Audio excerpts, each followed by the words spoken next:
Պարոն Մկրտչյան, քանի որ հարց տալու հնարավորություն չկար, ես ուզում եմ այս հնարավորությունը օգտագործել, բազմաթիվ նամակներ եմ ստանում վրացական պետհամարանիշով երթևեկող թե մեր հայրենակիցներից, թե Վրաստանի Հանրապետության քաղաքացիներից, որոնք որ Հայաստանի Հանրապետություն այցելության ժամանակ ենթարկվում են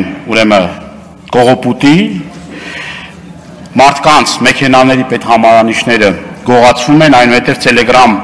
կանալներով մեծ գումարներ շորթելով մարդկանցից այդ համարները հետ են վերադարձում։ Ժամանակին ինձ նաև ասացին, եթե ճիշտ են ինֆորմացիան,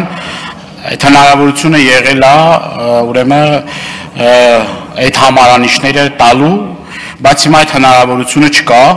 եւ մարդիկ ստիպված գնում են այդ քայլին եւ փաստորեն այդ գումարը վճարելով ստանում են իրենց պետհամարանիշները։ Այս հարցով ինչ լուծումներ կան, հասկացանք Հայաստանի Հանրապետությունում օրը 10 անգամ մարդու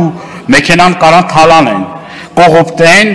ու անպատիժ մնան։ Ասում եմ սեփական փորձով, որովհետև այն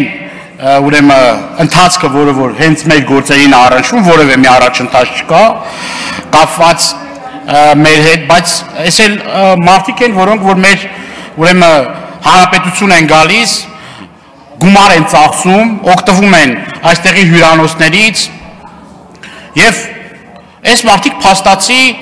Հայաստանի Հանրապետության այլևս գալու ցանկություն չեն ունենա, որովհետև Հայաստանի Հանրապետությունը այլևս չի համարվում այդ առումով ապահով երկիր։